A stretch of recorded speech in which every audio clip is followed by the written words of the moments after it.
I learned it from one of my mentors, which you'll hear him on the podcast several times, Jay Hughes. Oh yeah.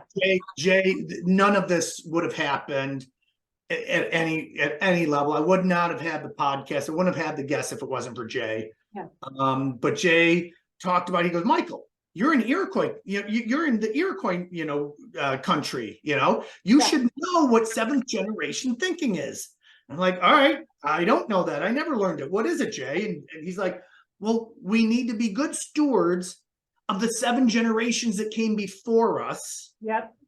And we need to think about, as we're making decisions, the impact that we'll have 7 generations from today. Interesting. And I'm just like, so when I think about that, it was really interesting. We set our BHAG for 10 years out, our big, hairy, audacious goal. Yep. As we're going through this renaissance, this change of who we are, and we will still do wealth management. We still do a great job with investments and estate planning, taxes. That's great.